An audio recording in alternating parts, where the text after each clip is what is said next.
السلام علیکم، welcome to my YouTube channel قصے کہانیاں۔ ویڈیوز کی تمام اپڈیٹس کے لیے آپ اس چینل کو سبسکرائب کر لیں اور بیل نوٹیفیکیشن کو آن کر دیں۔ زینب، تمہیں یقین ہے کہ ہم ٹھیک کر رہے ہیں؟ رؤوف نے گاڑی حویلی کے سامنے روک کر اس کی طرف دیکھ کر کہا۔ سامنے ایک پرانا، خاموش اور اداس سا گھر کھڑا تھا جیسے وقت کے ساتھ تھک گیا ہو۔ زینب نے مسکرا کر شوہر کا ہاتھ تھاما اور کہا، یہ نانی کی آخری نشانی ہے اور میں یہاں کچھ دن گزارنا چاہتی ہوں۔ زینب اور رؤوف کی شادی کو 2 سال ہو چکے تھے۔ زندگی عام سی تھی، لیکن ایک دن زینب کو اپنی نانی کی وفات کی خبر ملی اور ساتھ ہی ان کی یہ حویلی زینب کو وراثت میں مل گئی، کیونکہ ان کی بیٹی کے گزرنے کے بعد زینب ہی ان کی اکلوتی وارث تھی۔ زینب نے اپنا سارا بچپن اسی حویلی میں نانی کے ساتھ گزارا تھا۔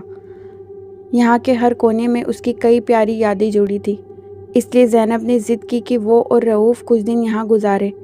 رؤوف نے تھوڑی ہچکچاہٹ کے بعد حامی بھر دی تھی۔ جب وہ دونوں حویلی پہنچے تو وہ سنسان اور ویران تھی۔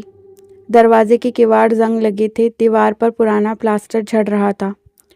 ان دونوں نے دروازہ کھول کر حویلی کے اندر قدم رکھا تو فرش چرچرا اٹھا اور ایک ٹھنڈی ہوا کا جھونکا ان کے بدن کو چھوا۔ ایسا احساس ہوا جیسے کوئی خاموشی سے انہیں دیکھ رہا ہو۔ حویلی میں آ کر زینب کی بچپن کی یادیں تازہ ہو گئیں، لیکن کچھ عجیب باتیں بھی تھیں۔ رات میں جب زینب کمرہ سیٹ کرنے لگی تو اس نے کچھ پرانی چیزیں کھنگالی اور نانی کی تصویریں دیکھیں، لیکن رات میں جب وہ سونے کے لیے لیٹی تو دروازہ خود بخود آہستہ سے کھل گیا۔ زینب نے سمجھا کہ شاید ہوا کا اثر ہے۔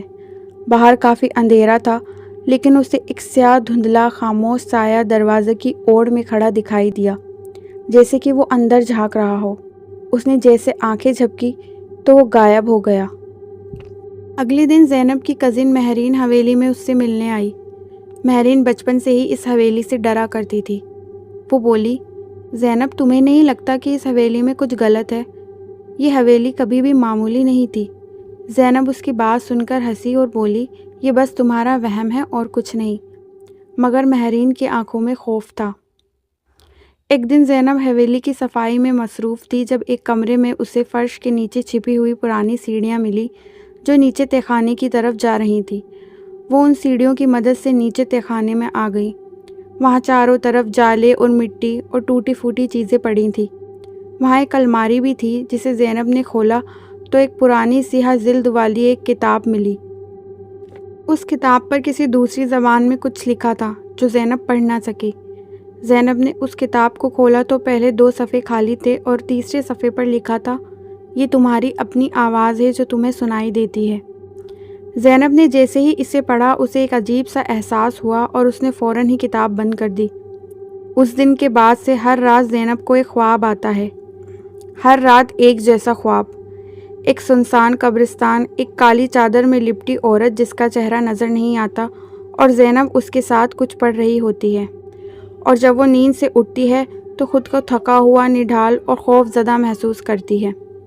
اور اس طرح عجیب و غریب چیزوں کا سلسلہ اس حویلی میں چل پڑا۔ اسی طرح ایک رات زینب نیند میں چلتے ہوئے اس تہخانے تک جا پہنچی۔ رؤوف کی آنکھ کھلی تو وہ اسے ڈھونڈتے ہوئے تہخانے تک پہنچا اور اسے تہخانے میں کھڑا دیکھا۔ زینب کے ہاتھ میں وہی سیاہ کتاب تھی۔ اس کا چہرہ خوف زدہ تھا اور وہ بے ہوشی کے عالم میں تھی۔ رؤوف نے اسے جھنجھوڑا اور کہا، زینب، تم یہاں کیا کر رہی ہو؟ مگر اس نے کوئی جواب نہ دیا۔ رؤوف اسے واپس کمرے میں لے آیا اور اسے بیڈ پر سلا دیا۔ صبح جب رؤوف نے زینب سے پچھلی رات کے بارے میں پوچھا تو اس نے ہنس کر کہا، تم مذاق مت کرو رؤوف، میں تو کمرے میں ہی سو رہی تھی، مانو اسے جیسے کچھ یاد ہی نہ ہو۔ رؤوف کا رویہ بھی اب دھیرے دھیرے بدلنے لگا تھا۔ پہلے تو زینب نے اس بات پر بالکل دھیان نہیں دیا تھا، مگر اب وہ بات بات پر غصہ کرنے لگا تھا۔ راتوں کو جاگتا اور چھت پر چہل قدمی کرتا۔ وہ بے مقصد سوال کرتا اور بعض اوقات تو زینب سے ایسے سوال کرتا جن کا کوئی مطلب ہی نہیں ہوتا۔ تم نے اس دن وہ وعدہ تو نہیں توڑا تھا زینب؟ زینب حیران ہو جاتی، کون سا وعدہ؟ زینب کو اب بہت زیادہ ڈر لگنے لگا تھا۔ فکر مند ہو کر اس نے مہرین کو بلایا اور ساری آپ بیتی سنائی۔ مہرین کو وہ کتاب بھی دکھائی۔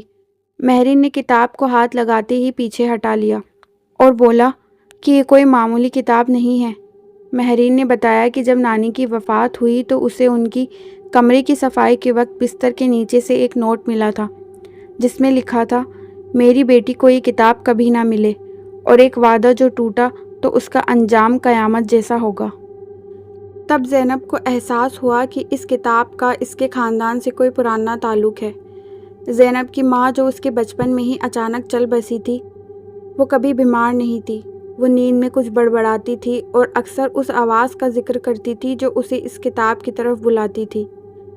کیا یہ سب نسلوں سے چلا آ رہا تھا؟ کیا زینب کا اس کتاب سے تعلق پہلے سے طے تھا؟ زینب انہی سوالوں کے گھیرے میں کھڑی تھی۔ رؤوف اب پوری طرح بدل چکا تھا۔ اس کی آنکھوں میں ایک عجیب سی ویرانی اور چہرہ زرد تھا، جیسے اس کے اندر کوئی اور مخلوق رہ رہی ہو۔ وہ رات کو اونچی آواز میں باتیں کرتا تھا۔ ایک رات مہرین نے اسے حویلی کے پچھلے حصے میں کسی سے باتیں کرتے دیکھا، مگر وہاں اس کے علاوہ اور کوئی نہیں تھا، اور رؤوف کہہ رہا تھا، میں نے تمہارا وعدہ نبھایا، اب تم زینب کو لے جا سکتے ہو۔ یہ دیکھ مہرین خوف زدہ ہوئی اور گھبرا کر زینب کے پاس پہنچی اور سارا قصہ سنا ڈالا۔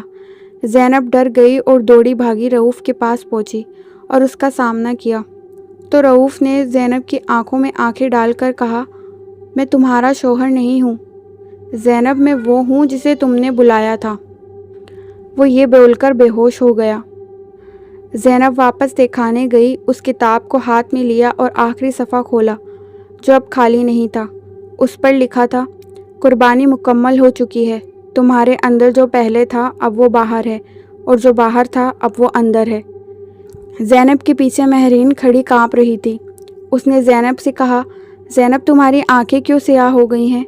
زینب نے دھیرے سے مسکرا کر کہا، کتابیں جلانے سے روحیں نہیں جلتی مہرین، وہ صرف جسم بدلتی ہیں۔ اس رات حویلی میں خود بخود آگ لگ گئی۔ رؤوف بے ہوش ملا اور مہرین کسی طرح وہاں سے بھاگ نکلی، مگر زینب اور وہ کتاب کہیں نہ ملے۔ کچھ ہفتوں بعد ایک شہر کی پرانی لائبریری میں وہی سیاہ جلد والی کتاب ایک میز پر پڑی ملی۔ پہلا صفحہ اب خالی نہیں تھا، اس پر لکھا تھا، اگلا وارث تیار ہے۔